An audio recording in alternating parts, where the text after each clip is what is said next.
الحمد لله نحمده ونستعينه ونستغفره ونؤمن به ونتوكل عليه ونعوذ بالله من شرور أنفسنا ومن سيئات أعمالنا من يهده الله فلا مضل له ومن يضلله فلا هادي له ونشهد أن لا إله إلا الله وحده لا شريك له ونشهد أن سيدنا مولانا محمدا عبده ورسوله أما بعد أعوذ بالله من الشيطان الرجيم بسم الله الرحمن الرحيم يا أيها الذين آمنوا اتقوا الله ولتنظر نفس ما قدمت لغد واتقوا الله إن الله خبير بما تعملون صدق اللہ العظیم.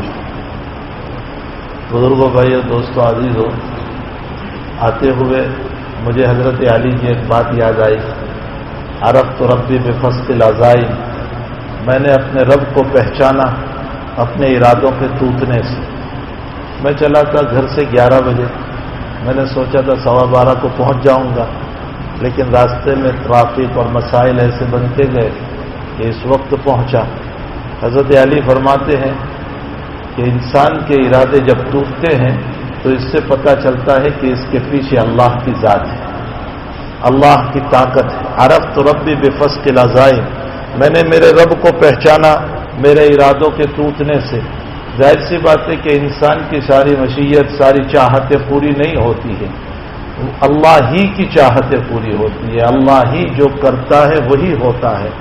ما تشاؤون الا ان یشاء اللہ، تیری چاہتیں پوری نہیں ہوتی، اللہ کے منشے پورے ہوتے ہیں. حضرت علی تو حضرت علی تھے رضی اللہ تعالی عنہ. بعض روایتوں میں مدینۃ العلم یعنی علم کا شہر آپ کو قرار دیا گیا. جناب نبی کریم صلی اللہ علیہ وسلم تبوک میں جب تشریف لے گئے تو حضرت کو اپنا نائب بنا کر گئے مدینۃ المنورہ میں، اور فرمایا علی تم میرے نائب بن کر کے مدینے میں رہو. تو بعض منافقین نے یہ گفتگو کرنا شروع کر دیا. ہر دور میں ایسے ہوتے ہیں کچھ نہ کچھ کرنے والے. ان لوگوں نے یہ کہنا شروع کر دیا کہ علی اصل میں تجھ سے محبت نہیں ہے اس لیے تجھے نہیں لے گئے. لگائی بجھائی کرنے والے آج بھی ایسے لوگ ہوتے ہیں جو ان کو کچھ کہہ دیتے ہیں، ان کو کچھ کہہ دیتے ہیں، دونوں کو آپس میں لڑاتے ہیں اور تماشے دیکھتے ہیں. آج امت کے لوگوں کو لوگوں کی صلح پسند نہیں ہے، لوگوں کا توڑ بہت پسند ہے، لوگوں کا ٹکراؤ بہت پسند ہے، لوگوں کا ٹوٹنا بہت پسند ہے، آپس میں ملنا لوگوں کو پسند نہیں ہے. اور اللہ کے نبی اللہ جل شانہ کو اور اللہ کے نبی کو لوگوں کا ملنا پسند تھا. لا خیر فی کثیر من نجواہم الا من امر بصدقۃ او معروف او اصلاح بین الناس. اللہ تعالیٰ قرآن میں کہتے ہیں تمہاری پرائیویٹ میٹنگوں میں کوئی خیر نہیں ہوتی. لا خیر فی کثیر من نجواہم، نجوا کا معنی تمہاری پرائیویٹ میٹنگیں، تمہاری پرائیویٹ میٹنگوں میں کوئی خیر نہیں ہوتی ہے، مگر 3 میٹنگوں میں خیر ہے. الا من امر بصدقۃ، جس مجلس میں امت کے غریب، یتیم، مساکین، بیوہ، ضرورتوں کے لیے سوچا جا رہا ہو، صدقہ پر سوچا جا رہا ہو. الا من امر بصدقۃ او معروف، بھلائیوں سے متعلق سوچا جا رہا ہو.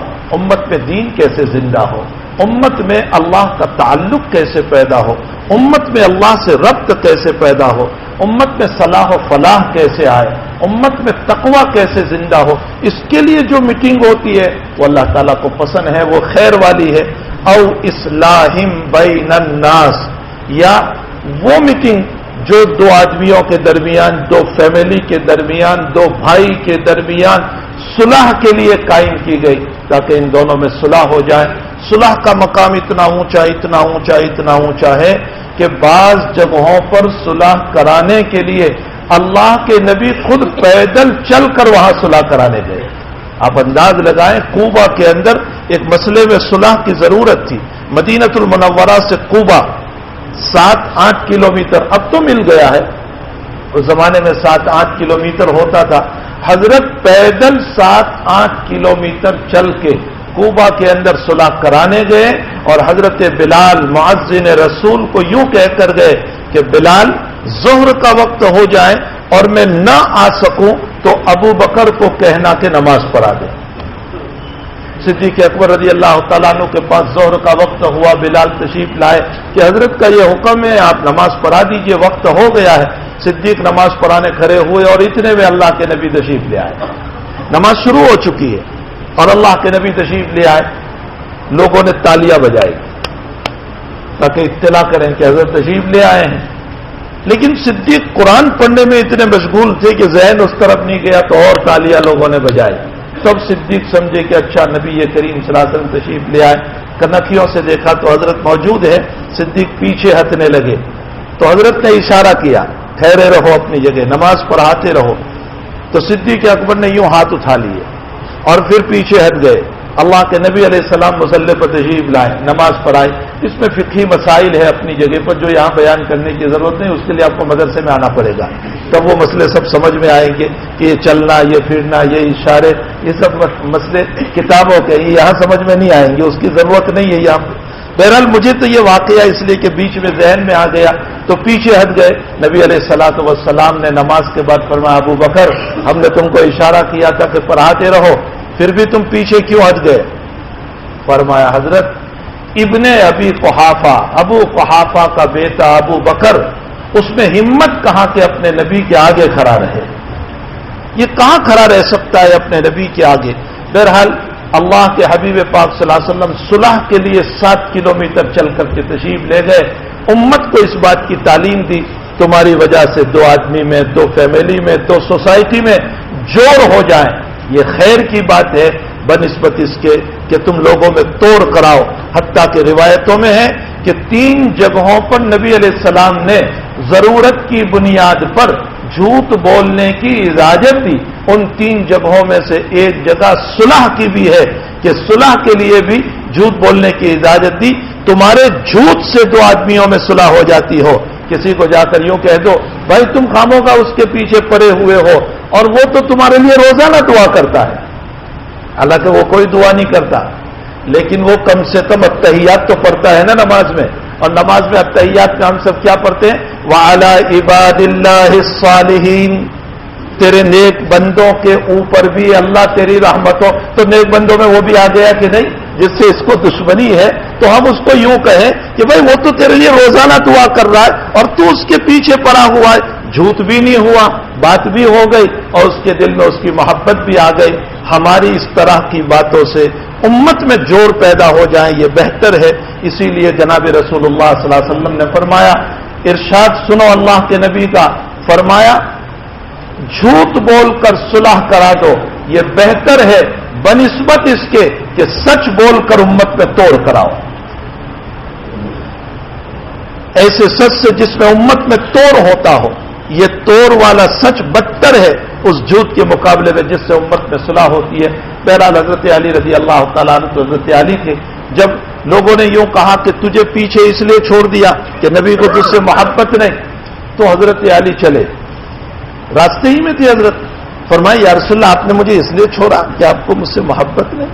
فرمایا تم کیسی بات کر رہے ہو, تم میرے داماد ہو, تم میرے چچاداد بھائی ہو, یہ کیسے ہو سکتا ہے؟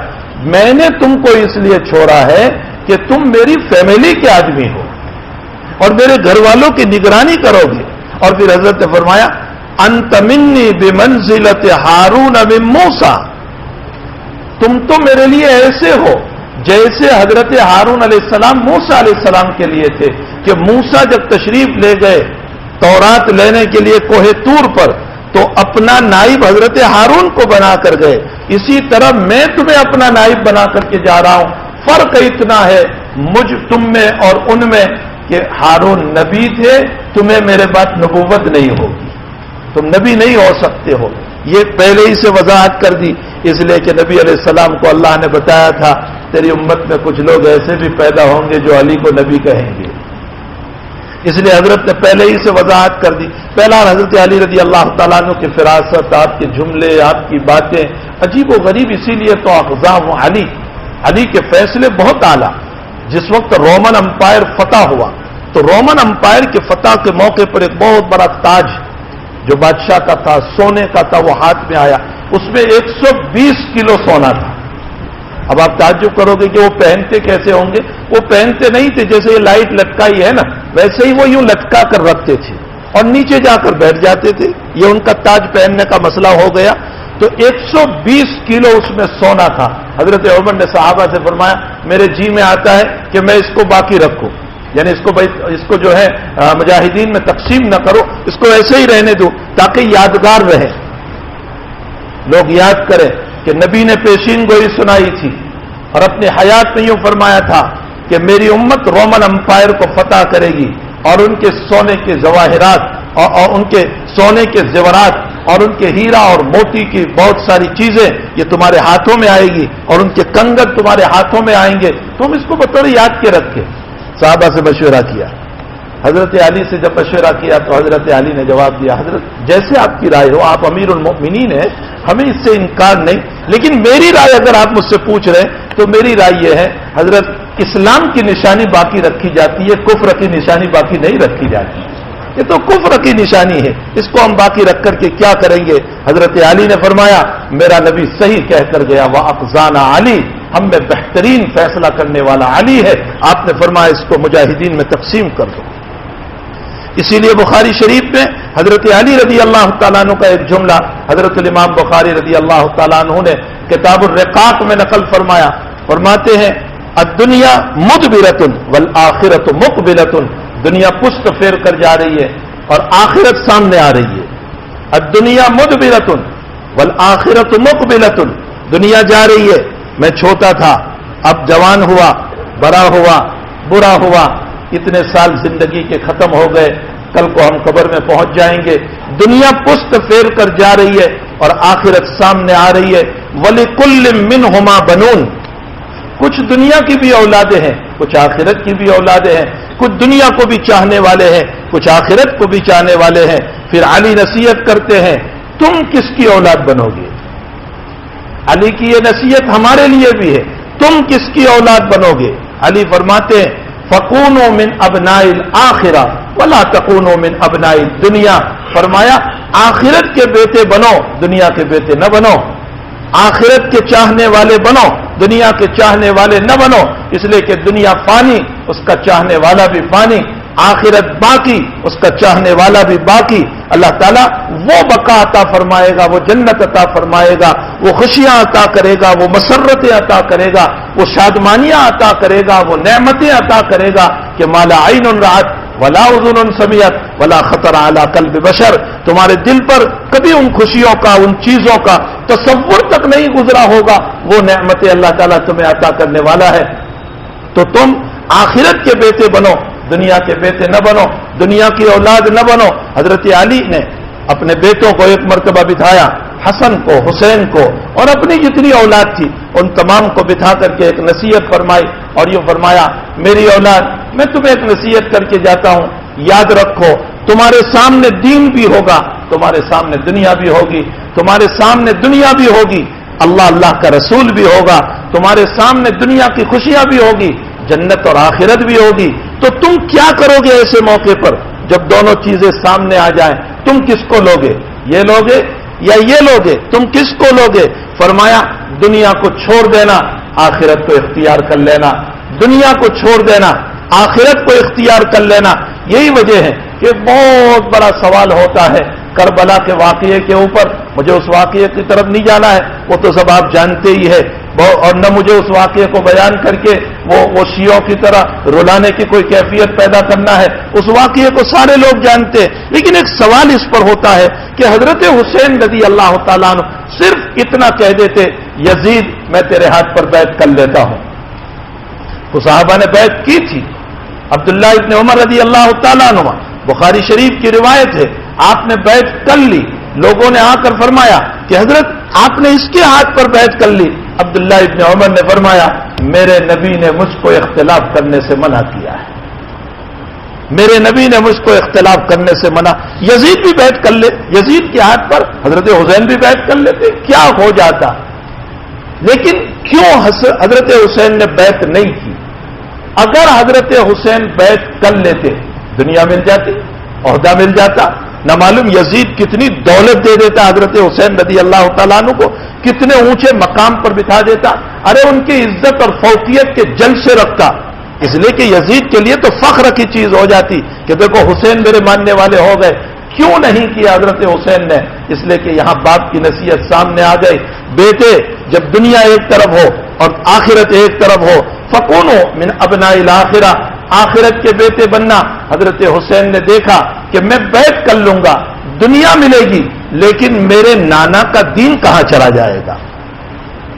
آپ نے اس نصیحت پر عمل کی جو حضرت علی رضی اللہ تعالیٰ عنہ کی نصیحت تھی, اس پر عمل کی, ابا کی اس نصیحت پر عمل کیا, اور آپ نے اپنی جان کی قربانی تو دے دی, لیکن حقیقت یہ ہے کہ حضرت نے بیعت نہیں فرمائی. تو بہرحال حضرت علی رضی اللہ تعالیٰ عنہ حضرت علی تھے, فرماتے ایک جگہ پر کہ اگر شریعت میں عقل کو دخل ہوتا, شریعت میں عقل کو دخل ہوتا تو میں یہ فیصلہ کرتا, یہ فتویٰ دیتا کہ جب تم پاؤں میں موزے پہنتے ہو, چمڑے کے موزے جس کے اوپر مسح کا مسئلہ آیا ہے, تو میں یہ حکم کرتا کہ نیچے مسح کرو, اوپر نہیں. حالانکہ مسح ہم کہاں کرتے, اوپر کی طرف کرتے, نیچے کی طرف نہیں کرتے. حضرت علی رضی اللہ تعالیٰ عنہ کہتے ہیں گندا تو نیچے ہوتا ہے, اوپر تھوڑے ہی ہوتا ہے. اگر شریعت میں عقل کو دخل ہوتا تو عقل یہ کہہ رہی ہے کہ نیچے مسح کرو, اوپر نہیں. لیکن فرمایا شریعت میں عقل کو دخل نہیں ہے, شریعت وہی ہے جو جناب رسول اللہ صلی اللہ علیہ وسلم نے بتائی ہے, جو قرآن نے بتایا ہے, شریعت وہی ہے. اس لیے میں اپنی عقل کو نہیں چلاتا, اور میں اسی طرح کروں گا جیسے آقا نے مجھ کو فرمایا کہ اوپر کی طرف مسح کیا جائے. یہاں سے ہمارے دماغوں کو کھول دیا کہ آج کل بہت سارے لوگ کہتے ہیں مل صاحب یہ بھی ہو جانا چاہیے, مل صاحب یہ بھی ہو جانا چاہیے, اس طرح بھی ہو جانا چاہیے. ارے میرے بھائیو, شریعت میں عقل نہیں چلتی, شریعت میں عقل نہیں چلتی ہے. جیسے آج کل لوگ عقل چلا رہے اور کہہ رہے ہیں کہ جیسے ایک مرد کو 4 عورتوں کی اجازت ہے تو ایک عورت کو بھی 4 مردوں کی اجازت ہونی چاہیے. عقل کے ماروں کو یوں کہا جائے گا کہ ایک عورت 4 مردوں سے نکاح کرے گی تو یہ بچہ کس کا ہے کیا پتا چلے گا, سارے بچے حرامی پیدا ہوں گے. یہ عقل کے ماروں کو اتنا پتا نہیں ہے کہ شریعت میں عقل کا دخل نہیں ہوتا. شریعت اسی کو کہتے ہیں جو قرآن کہہ رہا ہے, شریعت اسی کو کہتے ہیں جو اللہ کا نبی کہہ رہا ہے, اسی کو شریعت کہا جاتا ہے. میری عقل اس میں کچھ بھی کہتی ہو, لیکن عقل کا کوئی اعتبار نہیں ہوتا ہے. اسی لیے تو اللہ نے شریعت کا مدار عقل پر نہیں رکھا, بلکہ شریعت کا مدار نقل پہ رکھا, قرآن اور حدیث پر رکھا, اللہ کے نازل کردہ وحی کے اوپر رکھا. اس لیے کہ میری اور آپ کی عقل جو ہے وہ بہت لمبا نہیں سوچ سکتی ہے. میری اور آپ کی عقل خواہشات والا بھی سوچتی ہے. بہت سی مرتبہ آپ نے دیکھا ہوگا میرا کسی سے جھگڑا ہو گیا, اب اس جھگڑے میں باوجود کہ میں ناحق ہوں لیکن پھر بھی میری عقل مجھے غلط راستہ بتاتی ہے.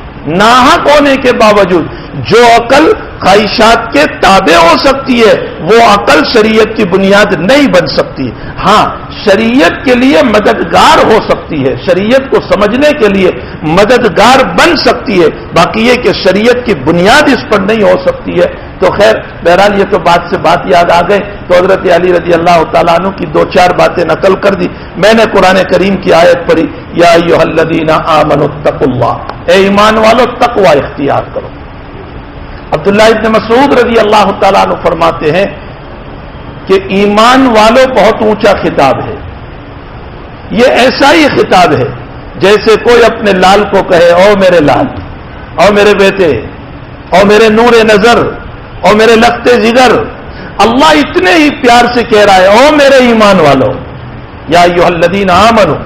عبداللہ ابن مسعود فرماتے ہیں قرآن کی کوئی آیت تم سنو, یا ایھا الذین آمنوا, اور تم غفلت میں بیٹھے رہو تو اب سن لو, پھر اللہ تمہاری طرف توجہ نہیں کرے گا. معجم طبرانی کی روایت ہے, علامہ طبرانی رحمت اللہ علیہ نے نقل فرمائی, اگرچہ اس میں اسماعیل بن علیہ اور ایک راوی ہے جو دونوں ضعیف اور متکلم ہیں, لیکن فضائل کے باب میں اس روایت کو قبول کیا گیا. اللہ کے حبیب پاک صلی اللہ علیہ وسلم فرماتے ہیں اللہ جب کسی بندے کو پسند کرتا ہے تو اللہ فرشتوں سے کہتا ہے میرا یہ بندہ میں اس کو چاہتا ہوں, آپ اس کو نیکی پر کھڑا کر دو, اس کو تہجد کے لیے اٹھا دو, اس کو جمعہ کی نماز کے لیے لے آؤ, اس کو فجر میں کھڑا کر دو, اس کو ظہر میں کھڑا کر دو, اس کو نیک کام کی رغبت دلا. فرشتے ہی تو ہمارے دلوں میں اللہ کی طرف سے الہام کرتے ہیں، یہ نیک کام کرنا ہے، وہ نیک کام کرنا ہے، یہ نماز پڑھنی ہے، فلاں کام کرنا ہے. اللہ جب کسی بندے سے محبت کرتا ہے تو فرشتوں سے کہتا ہے میں اس سے محبت کرتا ہوں، اس کو نیک کام پر کھڑا کر دو. اور اللہ جب کسی بندے کو نہیں چاہتا تو فرشتوں سے کہتا ہے اس کو نیک کام کی ترغیب نہ دینا. اب کیوں؟ اس لیے کہ چونکہ اس کے دل میں میری محبت نہیں ہے تو میں بھی اس کو نہیں چاہتا ہوں. محبت تو دونوں طرف سے ہوا کرتی ہے.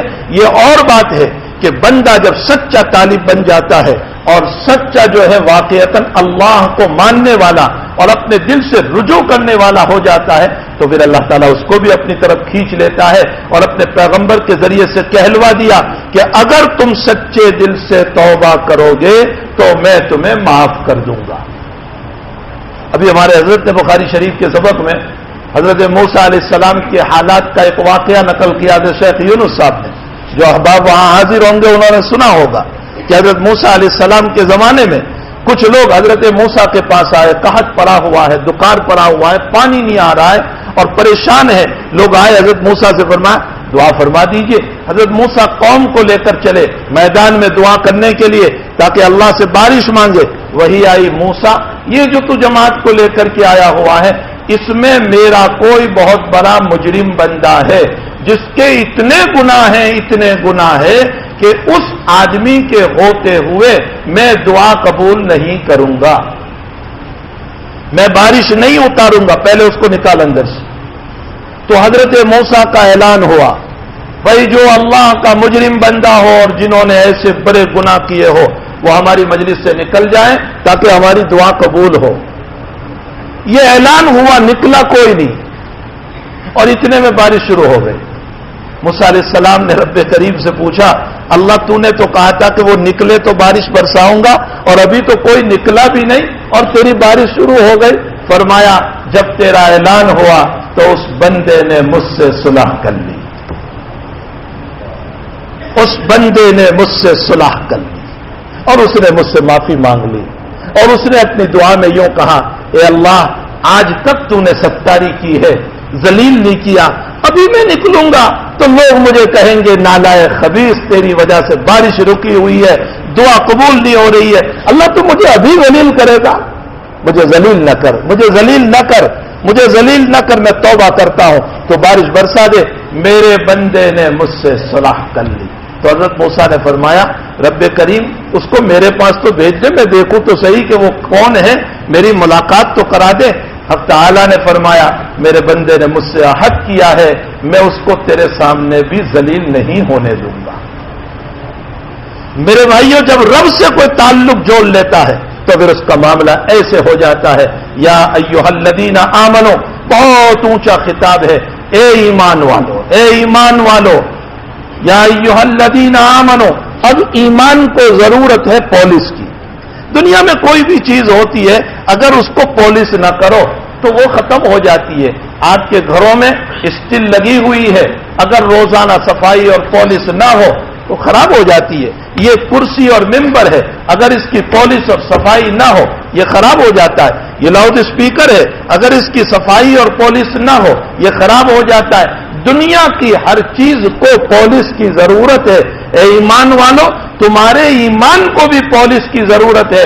پالش کس سے ہوگی؟ تم نے لا الہ الا اللہ محمد الرسول اللہ تو پڑھ لیا لیکن اب اس پر پالش کرنا ہے، اس ایمان کو خوبصورت بنانا ہے، اس ایمان کو مزین بنانا ہے اور ایسا مزین اور ایسا خوبصورت بنانا ہے کہ دنیا ہی میں خداوند قدوس تمہیں چین اور سکون عطا فرما دے اور جنت کی خوشیاں تمہیں یہی نظر آ جائے. ایسا ایمان کو بنانا ہے تو ایمان کی پالش کے لیے آپ کو ضرورت ہے تقوی اختیار کرو. یا ایھا الذین آمنو اتقوا اللہ، تقوی اختیار کرو. تقوی کیا چیز ہے؟ تقوی کا معنی لمبی تسبیح گرا لینا نہیں. تقوی کا معنی ہے ہر موقع پر اللہ کو حاضر ناظر رکھنا، ہر موقع پر، چھوٹا کام بڑا کام.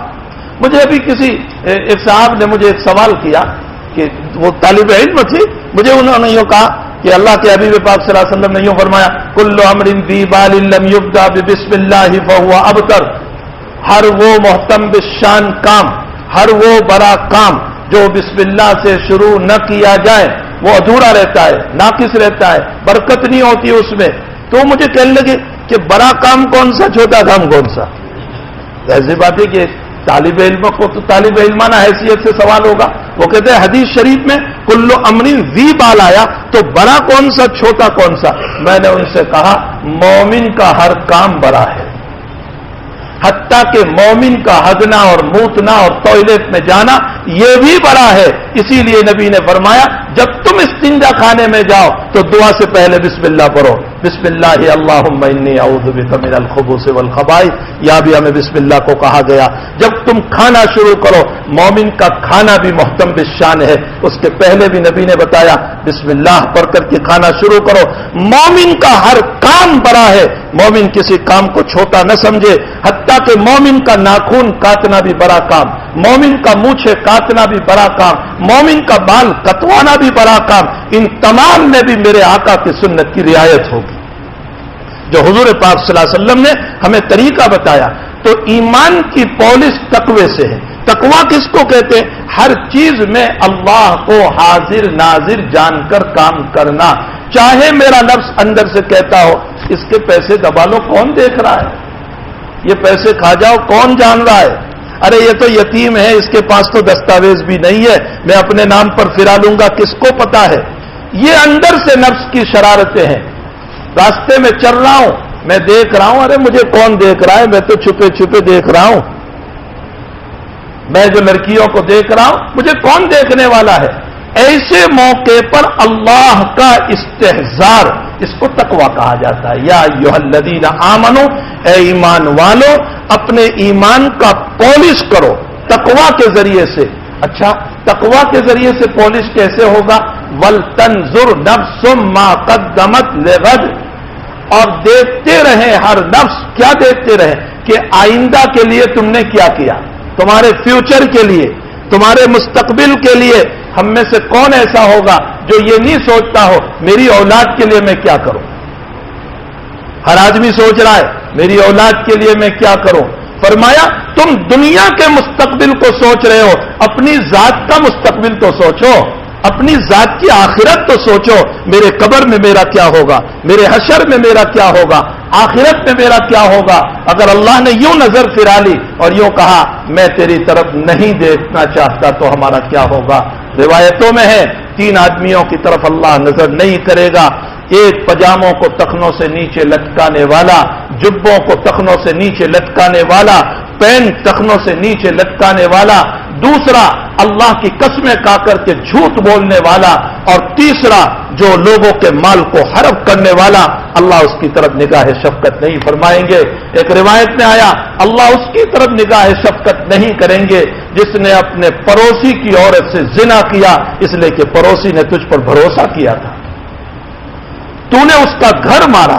ایک وہ انسان جو بادشاہ ہو کر بڑا ہو کر جھوٹ بولتا ہے، اللہ اس کی طرف نگاہ شفقت نہیں کرے گا.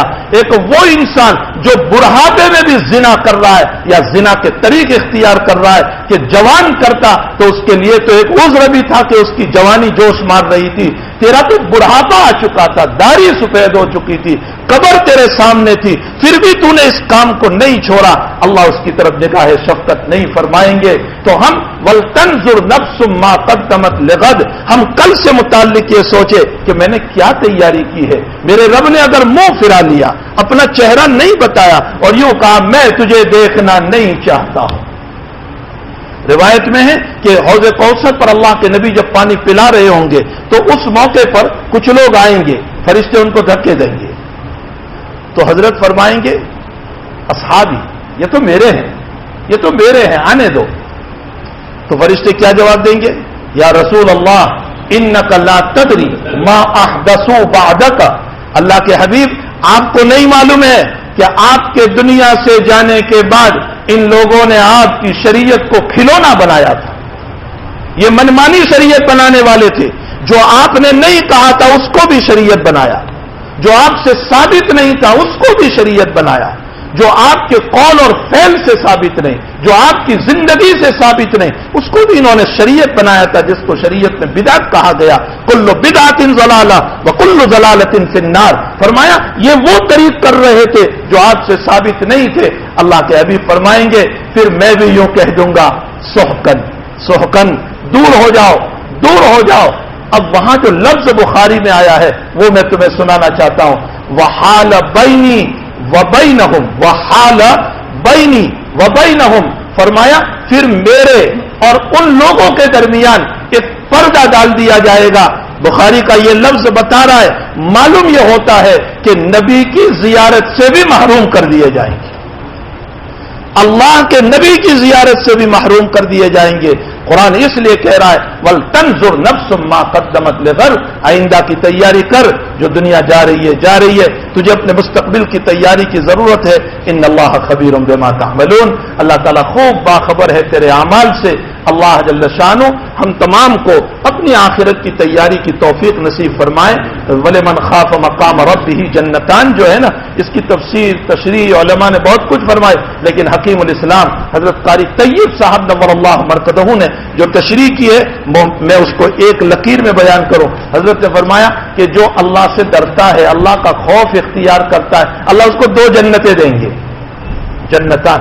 حکیم الاسلام قاری صاحب رحمۃ اللہ علیہ فرماتے ہیں 2 جنت سے مطلب ایک آخرت کی جنت ہے، اور فرمایا دوسری جنت سے مطلب اللہ دنیا ہی میں سکون عطا فرمائیں گے۔ دنیا میں جو آدمی نیک بنتا ہے اللہ اس کے دل کو سکون دے دیتا ہے، اطمینان دے دیتا ہے، راحت ہے۔ اسی لیے ہمارے بزرگوں کی یا اکابر کی زندگی پڑھو، حالات آئے لیکن ان کے دل مطمئن تھے، سکون تھا۔ فرمایا یہ بھی ایک جنت ہے، اس کو جنت حکمی کہا جاتا ہے۔ یہ 2 جنت ہے، جو تقوی اختیار کرے گا دنیا میں بھی راحت، آخرت میں بھی راحت۔ اللہ جل شانہ ہم تمام کو اپنے مستقبل کی فکر کی توفیق نصیب فرمائے، تقوی والی زندگی نصیب فرمائے، اور اللہ سے ڈرنے والی زندگی نصیب فرمائے۔ وصلی اللہ علی النبی الکریم برحمتک یا ارحم الراحمین۔